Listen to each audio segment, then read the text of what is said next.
to the show with your friend and mine. So tell me, Dr. Squee, who's it gonna be this time? We like to hear you talk, but we love to hear you listen. And if you are not subscribed, you won't know what you're missing. So welcome to the Dr. Squee Show. Welcome to the Dr. Squee Show. Welcome to the Dr. Squee Show. Headphones up.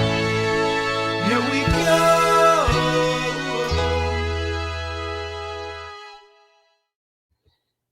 Please, ladies and gentlemen, please welcome a man.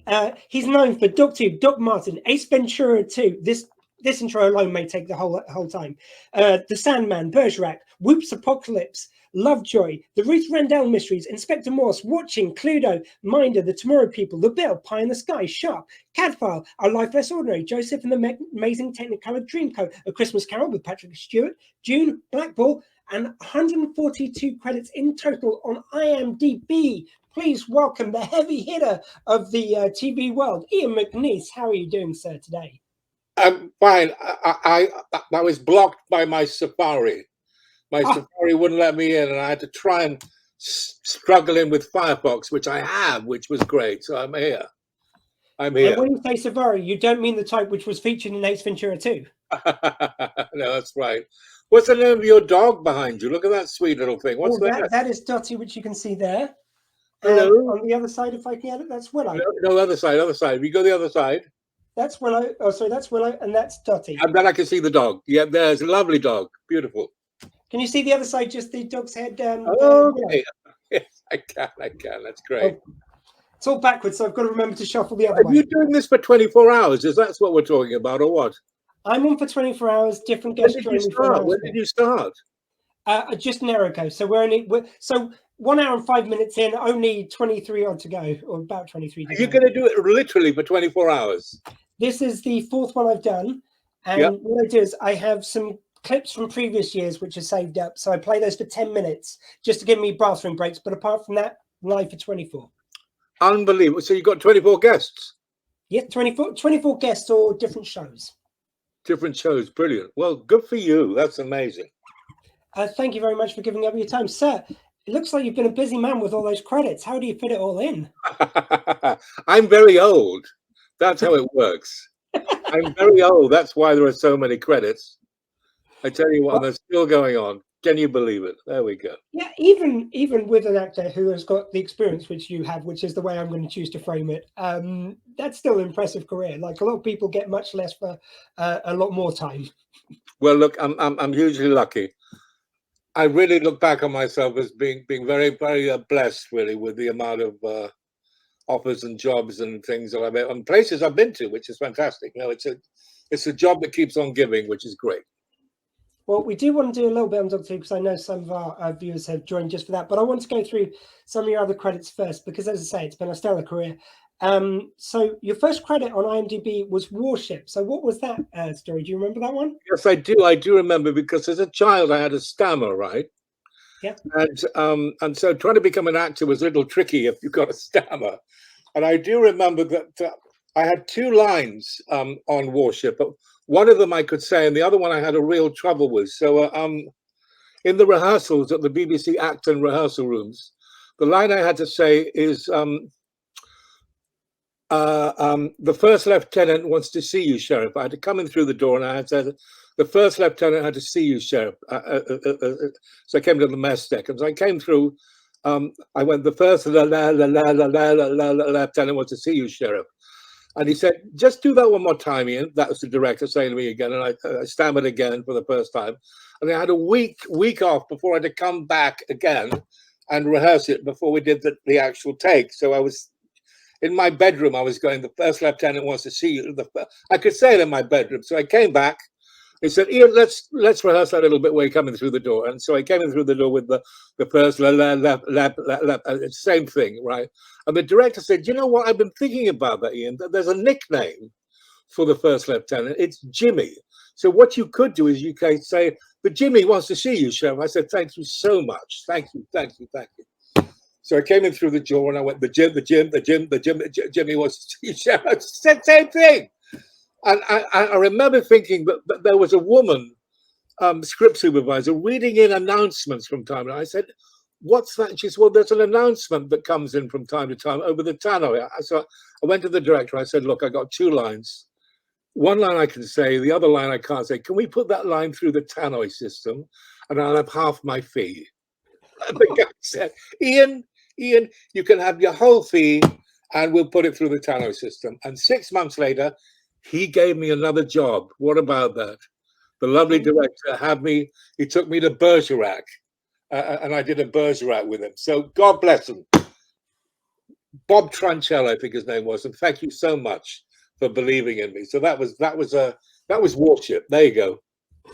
We will talk about Bergerac in a second because I remember that one fondly. But just very quickly, we've got some business from the last one. Rebecca said Die Hard is a Christmas movie. Someone said if she said that they would donate £20. So Alex, you're on the hook for 20 quid. We'll expect that in the donation shortly. Thank you very much. So that's that business sorted out. But she did want me to add, she said, but not really. So everyone's got their way there. So 20 quid to the donations, please. So you mentioned all the time with people chucking in money the whole time. People can donate throughout the whole thing. So they can go to I will just find the banner now. Justgiving.com/sheltersquee and donate whatever you can. In fact, let's just. Oh, isn't that great? That's fantastic. Yeah, and we're already up to. When I last checked, we're on £190. So. When you did the last time, how much did you make? Say again, sorry. When you did this last time, how much did you make for all the 24 hours? We were just over 600 quid last time. Oh, well done you. That's brilliant. Yeah, we really hope to at least equal that this time, but we do know there's tough financial times for everyone. So we really thank everyone for their kind donations at a difficult time. So thank you very much. Ian, though, you mentioned Bergerac there. I do have to ask you about the John Nettles vehicle, which was huge. Nettles, that's right. Absolutely. Went over there and I had to play over in Jersey. An arms man from Birmingham, so I did a Birmingham accent. This time I had more than 2 lines. So I had a whole scene, which was great. So I could do that. I could do a whole scene. It was the 2 lines that killed me. Just waiting around to do 1 line with all the people watching me was horrible. So this was better with the whole scene. So that was great. No, that all went well. And going to the Jersey, I think it was shot in, which was lovely. With the and I'd worked with him years before because he was a big RSC guy. John Nettles, and we both were at the Royal Shakespeare Company together at the same time, I think. Yeah. Brilliant. I mean, my parents were always a fan because they actually met in Jersey. So it was a nice kind of like remembrance of when they lived there. Lovely guy. Top Secret is another one. So you're the second person I've spoken to who's been in Top Secret. We had Mac McDonald quite a time ago. David Zucker is the producer who went, or the director, sorry, who went on to Naked Gun and the Airplane movies. What was going into a mad world like that like? Oh, well, I tell you what, the thing was, the thing that cracked me up about that, right, was that I turned up and I had my first thing to do where I got shot, right? So I said, look, I'd do this other scene on next Tuesday. Now, who's playing the other part in it? And they looked at the scene and said, oh, that's Omar. And I said, Omar who? And they said, Omar Sharif. And I went, oh, come on, stop taking the piss. I said, come on. No, it really is Omar Sharif. I said, yeah, right. That's right. Yeah, sure. So I turned up on the day. Who's there? Omar Sharif. I'm actually doing the scene with Omar Sharif. And I couldn't get over it. It was just fantastic doing this scene with him. And then I remember the second assistant director coming up and saying, look, we booked a table in the dining room for you and Mr. Sharif at lunchtime to have lunch together. And what was hysterical was I went and got my lunch, which was like a sort of carvery. I had a whole full plate in front of me. I get back to the table. He's just got a green salad, hasn't he, in front of him? And so there I am with this huge plate of food. And there's Omar with just a little salad because he's a gourmet. He only has 1 meal at night. In the evenings, he doesn't eat at lunchtime. They all came up and talked to him. All the people came by. So I was lucky. But it was great working with him. What phony dog poo. I don't know. There's a thing at the end, which was great. No, good. I still get people coming up to me and doing lines from it. You know, novelty tricks and what phony dog poo. They come up and give me those lines from the show, which is great. I mean, this is the thing. You've not only been in so much, but so many with wonderful, like outrageously good cast. Like next one I wanted to ask you about was Whoops Apocalypse, which starred Graham Garden, Loretta Swit from MASH fame, Peter Cook, Richard Wilson, and Alexei Sales, amongst many others. Yeah, but you know who was the lead in it? Was Kramer. Kramer from Seinfeld. Yes. That guy. That guy. You know, but Kramer, the great. This was before he'd done Seinfeld, so no one really knew who he was. But he was brilliant. Absolutely. Do you remember anything about shooting on that? I remember because there was we shot in Miami, right? And I played this rather sort of, I played a newsman, a journalist, and we were trying to get a story on this thing. And I was a photographer, that's right. And we were lying on these jack chairs outside in the sand. And that's right. And the scene had me eat a banana and then chuck it away. And I remember when we did the next take, they came up to me and the props people said, "Look, we're terribly sorry, but we've only got one banana." And I said, "What do you mean we've only got one banana?" So they sort of washed it down and tried to keep the little bit inside. And we've sent out for some more, but just until they come, would you mind just working with? I said, "Fine, no problem." I always remember saying, "We've only got one banana. Haven't you read the script, love? You know, I throw it away in the sand." So that was funny. Please say, if you ever get around to writing your autobiography, you call it "We've Only Got One Banana." It's got to be. Would be good, wouldn't it? One which I did want to ask you about, because this is the Ruth Randall Mysteries. It was shot in my hometown of Romsey. They even used my dad's shop. My dad was a chemist in Romsey, and they used his shop in it a couple of times. Do you remember shooting that? And do you remember visiting Romsey? Where was it? In Romsey. Is that where we shot it, in Romsey? It is, yeah. I'm not surprised you don't remember it either, because it's a small little market town. No. The Ruth Randall Mysteries, wasn't it, right? Is that right? Yeah, yeah. Yeah, good. Is it with Baker? Baker? Yes, yeah. Was he the detective? Yeah. George Baker, yeah. No, I think I turned out to be the naughty boy. I think I was the one that did it. I think I remember that, yes. No, a lot of fun. I just remember when they were filming, I didn't know they were filming at my dad's shop. They were doing a wide shot, so they had the guys walking, cameras at the other end of the street. And I walked to our front door, which was, we lived above my dad's shop. Walked to the front door, and then suddenly I heard this director very grumpily shouting, "Cut! Sorry, what are you doing here?" And I go, "Sorry, I live here." And he goes, "Oh, I'm really sorry, you're Roger's son." And George Baker came over, he chatted to me for a bit. It was that is funny. That's very funny. That's very funny.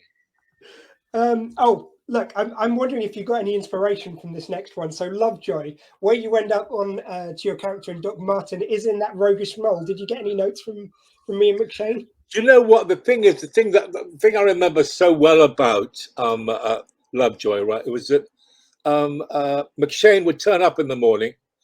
He'd be wearing a black leather jacket, a white T-shirt, jeans, and cowboy boots, right? So he'd turn up in that. He'd go into his trailer, and he'd come out in costume. He was wearing a white T-shirt, a black leather jacket, jeans, and cowboy boots. I kid you not, he changed, right? He changed, but he was wearing the same bloody thing that he'd come in the morning. But he changed. He'd gone into costume because he must have told them, "This is what I want to wear," right? It just cracked me up. It really cracked me up. No, that was very funny. I played a character called Gervais Rackham, and I think I was an antique dealer. And I remember being on a staircase with one of those, those Hoovers without any power, just doing something rather camp on the staircase. I remember that. Very funny stuff. Brilliant. Just some late breaking news. We don't have the name yet. It hasn't come through, but we've just gone up to £200. So thank you very much to whoever. Well done, you. 200 already, and you did 600 last time. Well, you're a third through. Fingers crossed, my friend. Fingers crossed. Already. Yeah, that's wonderful. Pluto, the TV show. I remember this very fondly. This was a fun little interactive, like it's a TV version of the board game they had for a while. Which one? Cluedo. So they had different celebrities coming on. They had to guess who did it. Oh my God! And look at the cast list. There was it was Mick Jagger's girlfriend. She was the model. Hall. Yes, Jerry Hall. It's not quite Jerry like Hall. Jerry Hall. That's it. Jerry Hall. And that was Ab Fab. She was in it. Who's become a dame. That one. The one China recently. Lumley. She was in it. That's right. And I remember the vicar was that man from Just a Minute. He was that the guy who does the radio show for Just a Minute. The late great. Yes, Nicholas Parsons. He was hysterical. Yeah, and also Dirty Dan was in it, playing Colonel Mustard. Dirty Dan. Dirty Den, Leslie Grantham. Yes. What a cast! Yeah, and I turned out to be the guy that gets murdered halfway through, I think. So I ended up on the floor. I remember that. Well, I hope they didn't half your fee that time. No bananas. There was no bananas in that one. Just very quickly, Amy Liddington. Yes, I did just see that was her with that donation. Thank you very much, Amy. So the bill next. It seems like this was certainly a credit, which if you were working in the 80s or 90s, you needed the bill on your CV. Yeah. The bill that I remember because they had this thing when you did the bill in those days, you had to go down to somewhere like Morton or somewhere outside of London, and you had to travel down there, and then there would be blue and red groups. You'd get in a bus and you go up and do various things. And I said to them, "Look, love, I'm too old, too talented, and you've got to give me a car, right? I don't want a posh limo. I just want, just a taxi to pick me up and take me to work. That's all I want. And they came back and said, "We don't do cars. I'm sorry, but we don't do cars." And there must have been some guy in the office saying, who the hell does he think he is asking for a car? And I said, you know what? I don't want to do it. I don't want to do it because I'm too tired, too fat, too talented. Just give me a car. Okay, they came back. You got the taxi. The taxi took me to work, which is great. I love it. Very quickly, we've got a question from Alex. And Alex, by the way, she did say it was a Christmas movie, so you've got to know that 20 quid when you get a second. Alex has asked, regarding Ace Ventura 2, there was a post on Facebook that said Jim Carrey improvised the chitty chitty bang bang part of the Land Rover scene. Is that true? Absolutely true. Yeah, he improvised that on the day, and it was absolutely stunning. I have to say that he improvised most of the scenes. I mean, it was nothing like the script I got at the beginning. And I only stayed on the movie because I suddenly thought to myself, I could just pretty much guess when he's going to finish. Because they were all riffs. He would do riffs and riffs and riffs. And when he got to what I thought was the end, I never trampled on his stuff, right? So I stayed with the show. Otherwise, I would have been fired ages ago. So I was lucky to stay with it, really. But that was, yes, she's absolutely right. That was improvised, as a whole lot of other stuff was improvised on the day. Incredible. And what was Jim Carrey like to work with? So it seems like, certainly in recent years, he's, I think it's that genius and insanity thing. Like, I don't know which line of it he's on, but he now seems to have, he talks about escaping his body to be the essence of Jim Carrey and things like this. What was he like back then? Well, the thing is this, is on those big movies, right? Lighting changes can take anything, because you shoot one way and then you shoot the other way, and then that's known as turning around and doing it the other way. And that can take, on those big films, that can take 2 or 3 hours just to change the camera and to do all the lighting, because it's so vast, right? You'd return to your caravan or something like that. You'd sit down, have a cup of coffee, read a magazine, just make a phone call or so. Jim, would stay on the set and entertain the troops. He'd be doing funny walks. He'd be doing juggling. He'd be doing, songs. He'd be doing this and that, just to keep the crew happy and make them laugh as they were working. So he would be doing stand-up.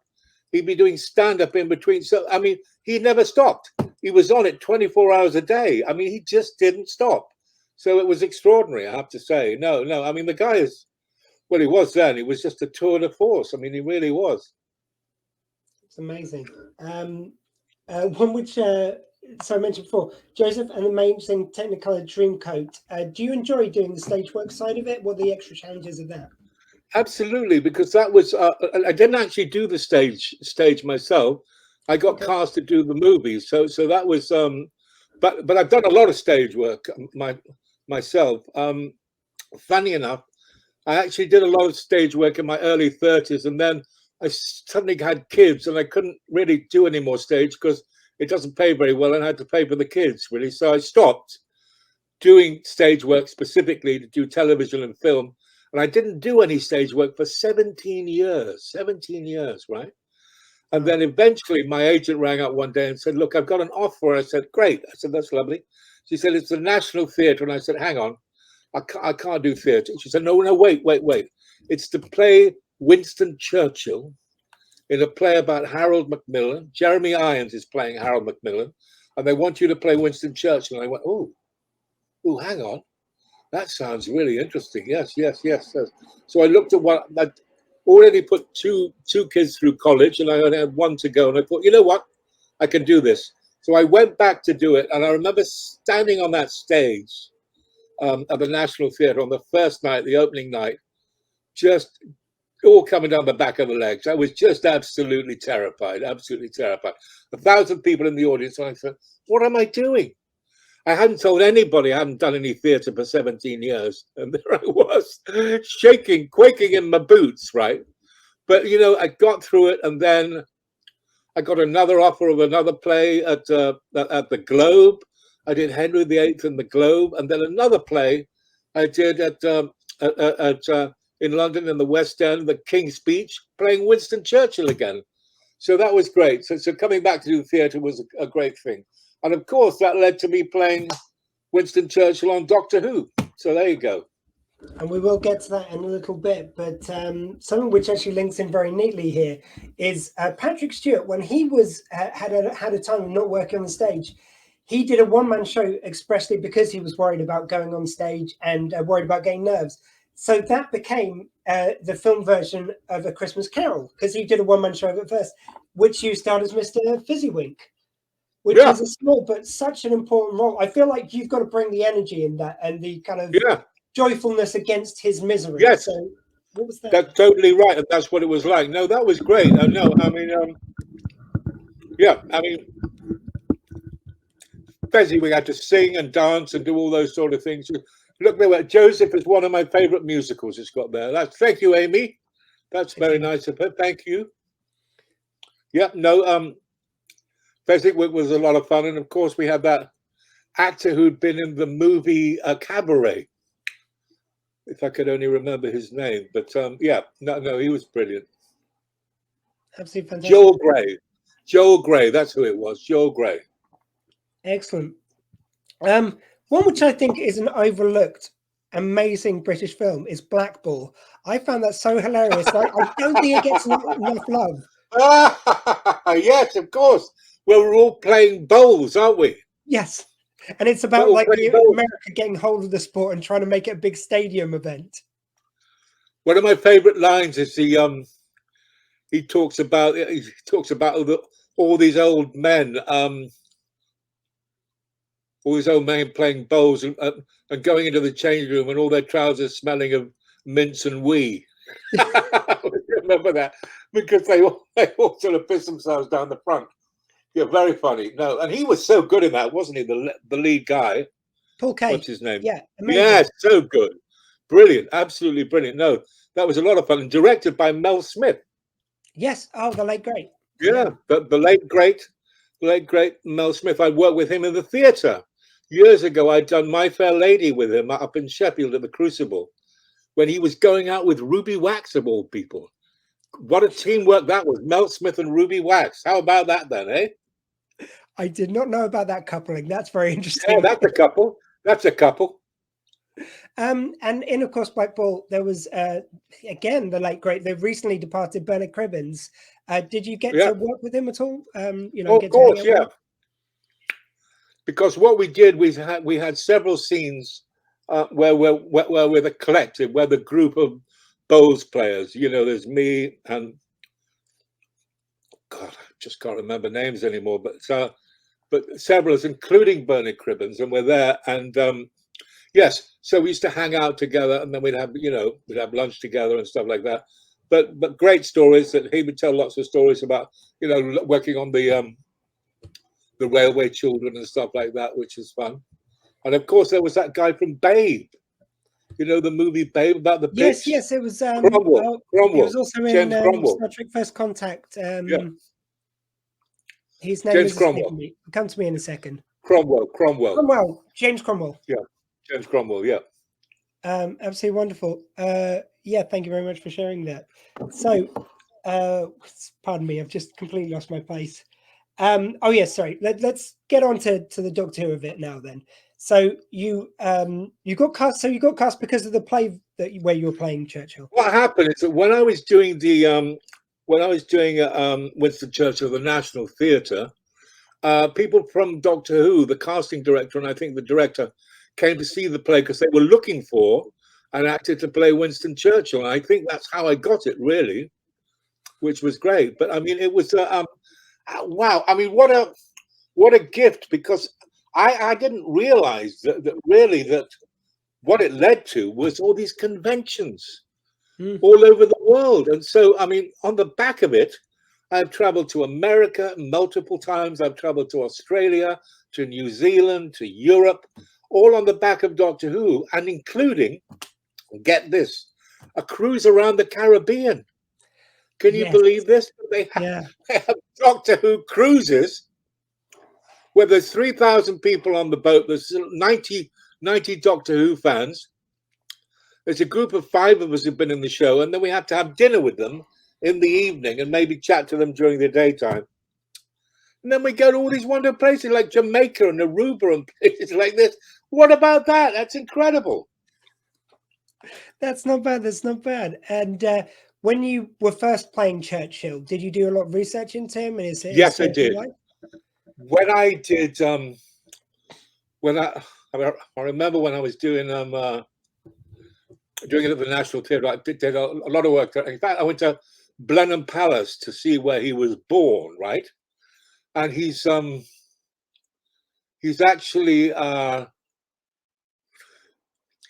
buried in a little cemetery not far from Blenheim Palace. And I went to see that, and it was very dark and it was quite misty when I got there because it was like about 5 o'clock. And I saw where he was buried. He's buried next to Clementine, his wife, the 2 of them together.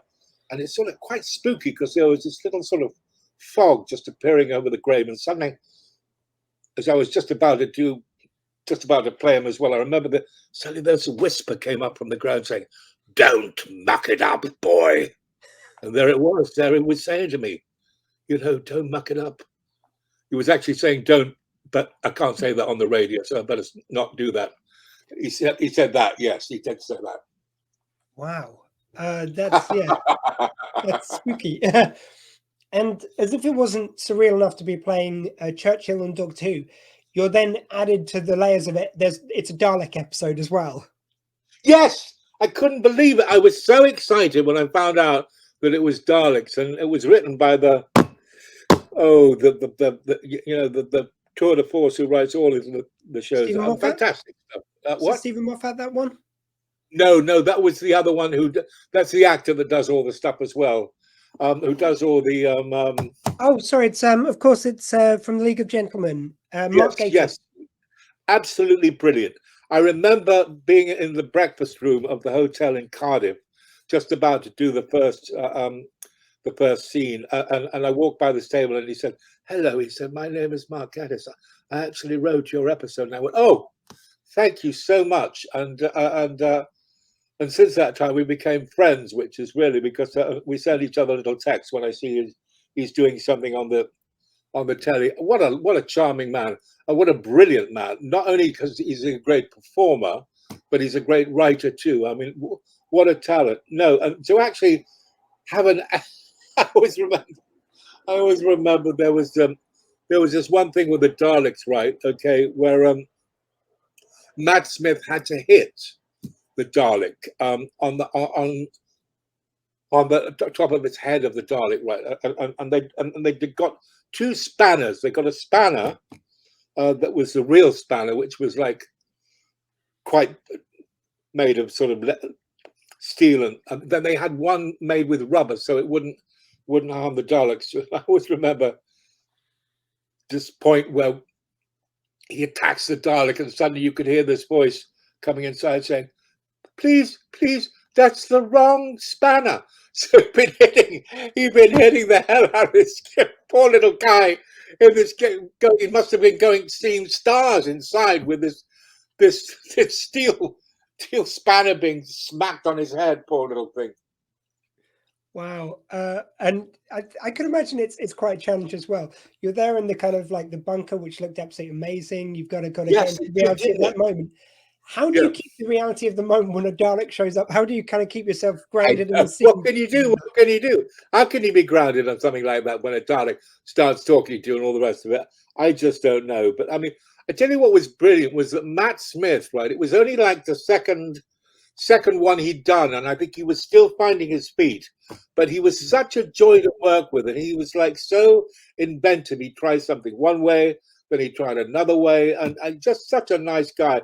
And so, and her legs go all the way up, don't they, with Karen Gillan? I mean, she's an absolute gorgeous lady, I have to say. No, she was lovely too. I always remember coming in one morning, and apparently Matt had rung up Karen and saying, turn on to ITV now, turn on the telly. It's McNeice. He's in 8 Ventura 2. You're not going to believe it. So they came in the next day and went, hello, all righty then. That was sweet. That was nice. Oh, so they were as much fans of you as you were of them. Oh, please. There you go. Can we just talk a bit about them a bit more? Because what I love about Matt Smith is he always seems this big bundle of energy, and especially on Doctor Who, it was just so wonderful to see him just darting across the screen with energy. That's what he based it on, and I think he did such a good job of that. I really do, and I think he was, you know, I mean, I think out of all the Doctors, I think he was airing to be my favorite. I think because of that. I mean, I think he was a really, really good Doctor Who, and such a charming guy too. I just remember because having done the first episode and then being asked back to do others, that was where I came back and I had to do. I always remember when I came back with Doctor Who, I always remember having a scene with a man with a green face with scales on it, and I thought to myself, you know what? I can come back at any point now as Doctor Who and be at any point with anything. If I'm talking to a man with a green face with scales on it, I can do anything now, which was great. And you've also available to come back for Doctor Who. You also got to play it where in a Roman. I believe you were in a. Yes. Am I remembering correctly? Yes. In a toga, playing Churchill in a toga. No, he was in a toga. Oh yes, he was in a toga. That's right. Yeah, he was in a toga. But coming back during that period, that was fantastic too. No, that was great. And being invited back as a long lost friend, I remember walking through the door and going, oh, Ian. So that was lovely. That was absolutely lovely. And moving on to Karen Gillan again. So yeah, as well as her legs, which may not have gone unnoticed by myself as well, she was just so wonderful in that role, and she's gone on to do so much since. What was she like to work with? Haven't they? Because I think, I mean, yes, no. I think that's stunning that the way they're going to do more. Because I think, is Matt in this new? Is it the Hobbit thing? It's Game of Thrones, isn't it? Yeah. Yeah, the House of Dragon. Yeah, but he was so good in The Crown, wasn't he? Amazing. Just outstanding as that naughty boy. And also, did you have to talk to him about seeing other Churchills though? Did it get personal? No. Luckily they kept that out. No. I do remember being in the street the other day and someone came up to me and said, oh, congratulations with the Oscar. I thought to myself, he's got the wrong boy here. I'd like to have done it, quite frankly, but no, I didn't win the Oscar, but it was nice of him to thought it was me, I have to say. Oh, brilliant. And since you've gone on to work with other Doctors on audio, so you've now been welcomed by Big Finish, does the audio dramas for Doctor Who. How's that been? Well, first of all, I did this like a box set, right, of Churchill stories, right, which was brilliant. But the Little Devils, they were, it was like doing it for cut price because they had me do all the stories, but then I had to do all the voices of the Doctors, right? Because they didn't have any of the Doctors in. So I had to do, as Churchill, I said, okay, and so, came in now, and I had to do David Tennant. I had to do, all these people. I always remember getting these notes from the director saying, with David Tennant, can you make it a bit more London, a bit more London? I said, yes, I can, but it's Churchill. He's not an actor. He just, he just did it as, Anyway, eventually I got to work with some, I didn't have to do it in the end. They actually got in some of the doctors. So I worked with Paul McGann, which was lovely, and also with Sylvester, which was great. So that's been a lot of fun. Yeah, it was so nice. And I'm sure that people who talk about working for Big Finish production talk about just one thing, and that's the lunches that they provide. Oh my God, have you been there? Have you done it? No, I've just heard tale many a time. Oh my God, I would do it for free, so long as they would provide. The guy that makes the lunches, what a star, and everybody talks about them, and it's just a joy turning up and having his food at lunchtime. Oh, he's a gourmet, absolute gourmet, terrific. It was a lot of fun. It was hilarious during lockdown because I listened to a lot of the audios, and during lockdown, all you'd hear on the extras was it's like, oh, it's quite nice working from home, but I miss the lunches. Yes, of course, because you wouldn't be having it. No, I mean they're just so nice. Because that was an incredible thing in itself. The Big Finish kept going throughout, and they just had people recording at home. And I know from doing a bit of audio work before how difficult it is to match up everyone's audio and everything. It must have been such a task. No, it is. I mean, it's not easy. It's not easy at all. But I mean, brilliant. All power to them that they can make it work like that, which is great.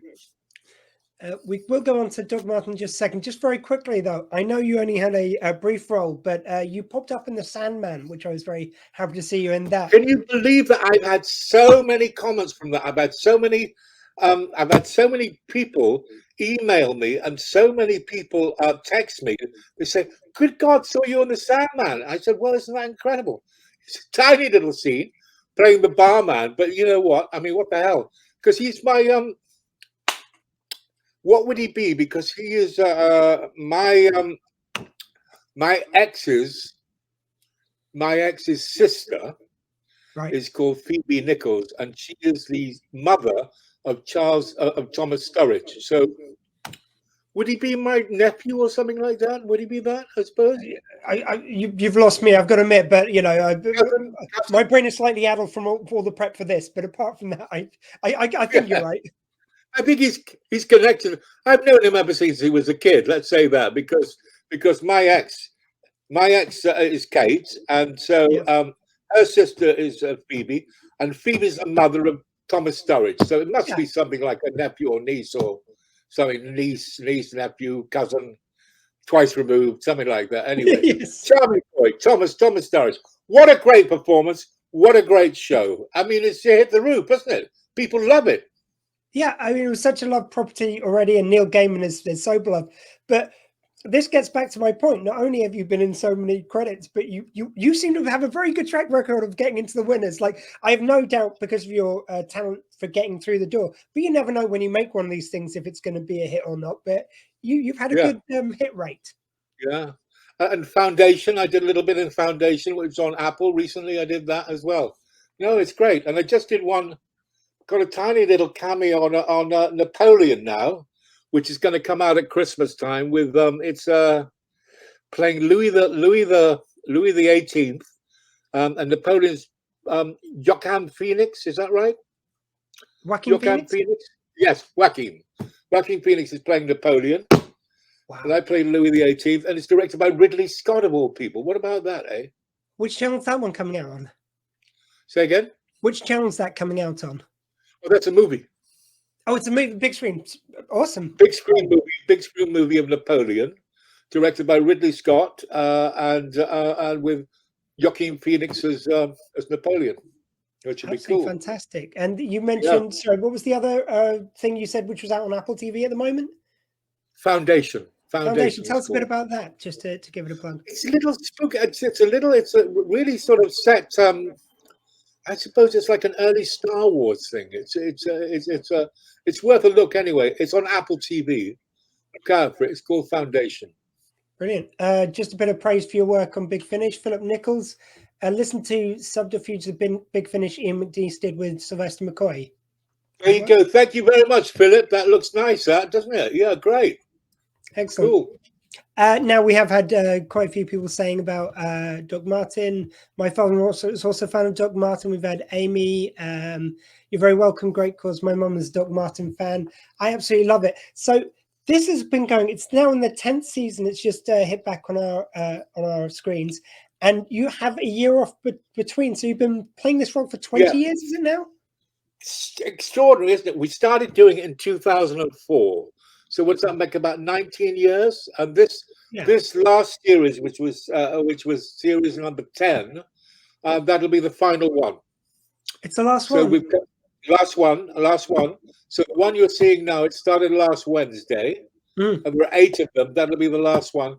But ITV have commissioned a Christmas special, which we did during the just before we did the final down in Cornwall. So we were in Cornwall since February, making the Christmas special first and then the series.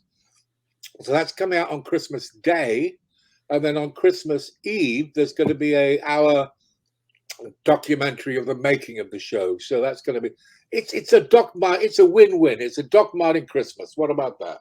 Oh, that's amazing. I look forward to that.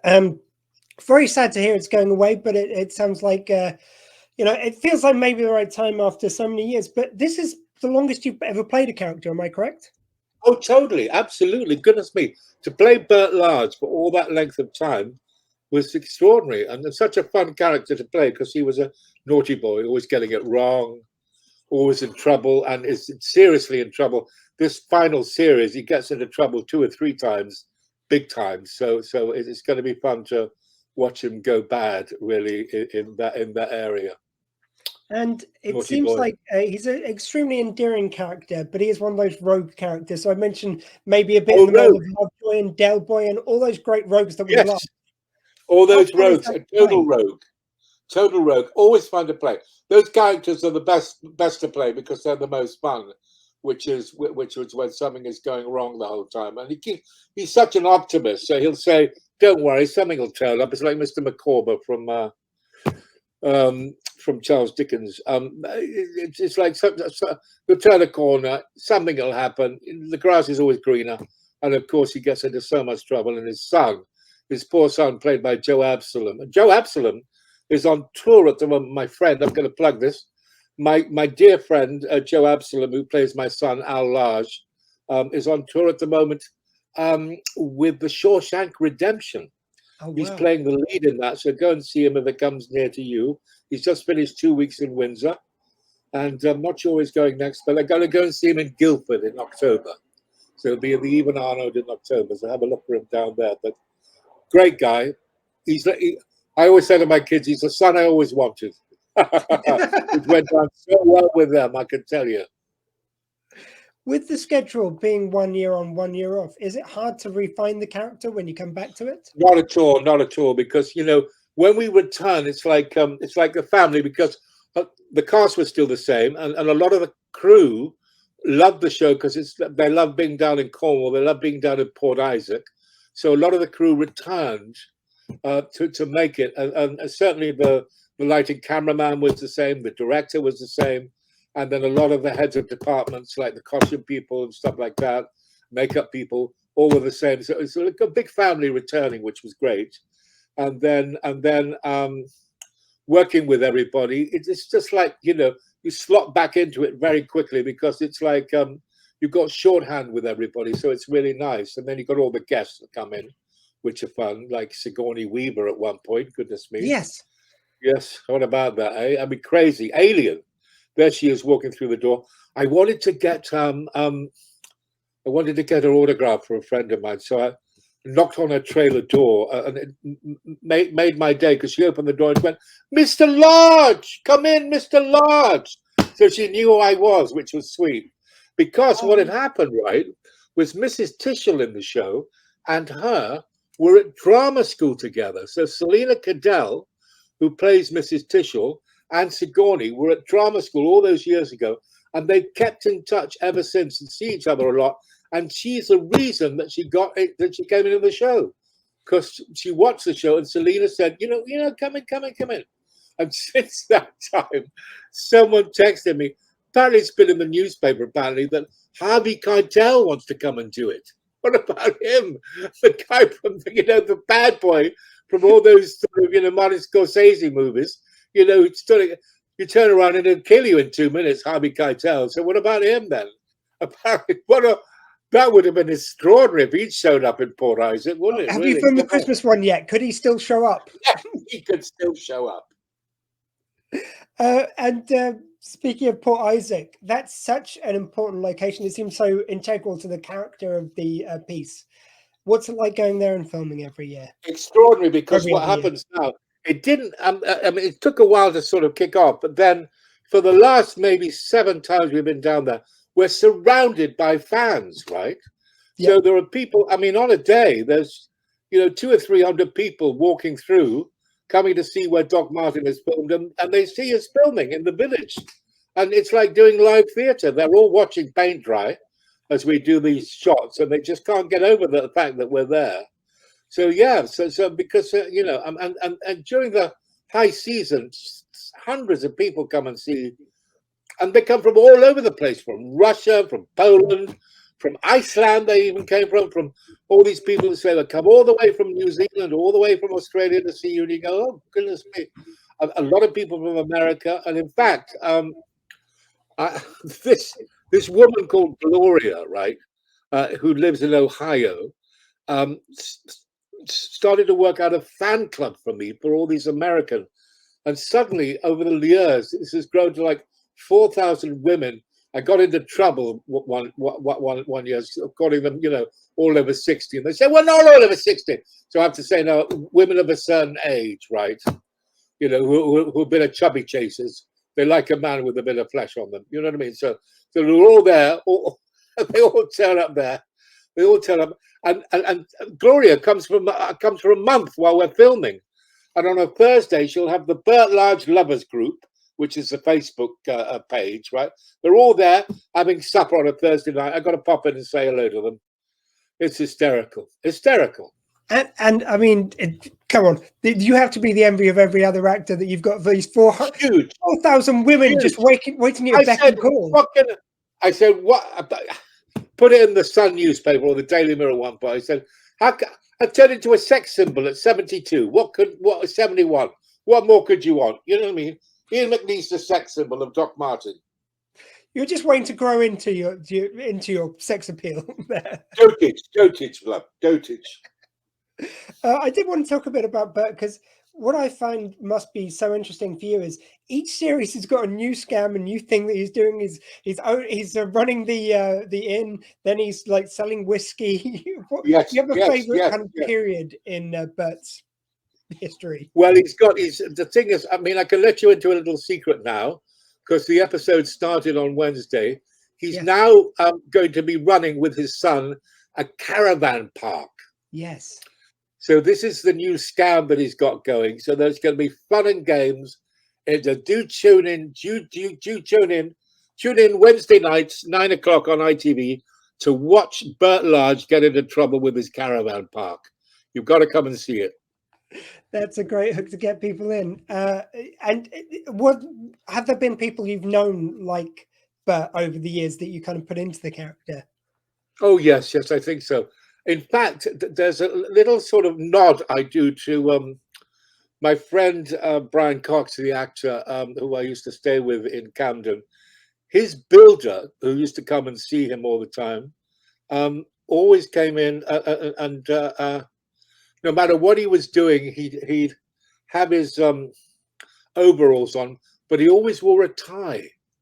And I put that into my character. So you see Bert, and whether he's wearing his overalls or his outfits or so, he's always got a tie. And I made that specifically for this friend of Brian, who was a builder. That was a nod to him wearing that tie. Yeah, that was nice.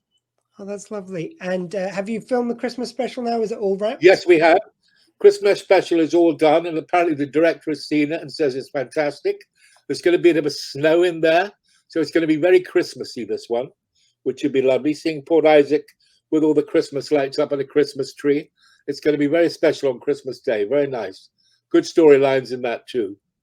And after so many years, how difficult was it saying goodbye to such a wonderful part and a wonderful show? Couldn't wait to get over it, quite frankly. I wanted to get out quickly, you know what I mean? I'd had enough, you know what I mean?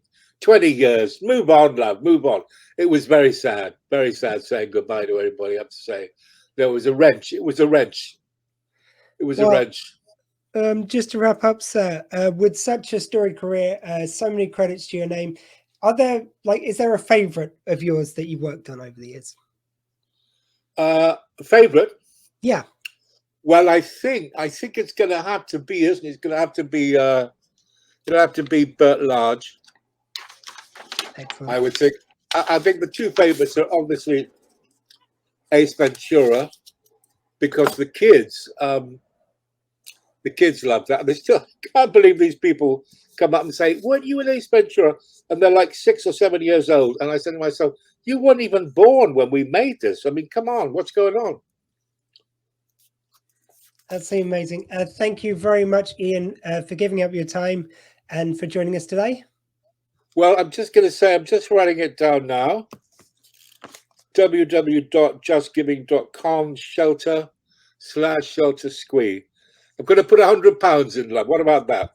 Sir, that is amazing. Thank you so much. I should come up the screen and I'll put that in for you.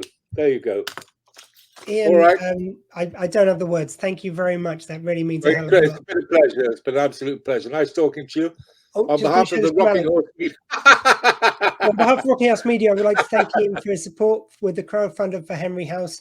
I'm a producer on the project and support is much appreciated. So, oh, that's nice. That's nice. That's lovely. Great. Well, good luck with you. Good luck with your 24 hours. I have to say that's incredible and special. Well done. Thank you very much, Ian, and take Good care, luck. sir. Keep going, man. Keep it up. Let me know how much you get at the end of the time. I will do. Thank you very much, Ian. Take care. All right. Bye-bye.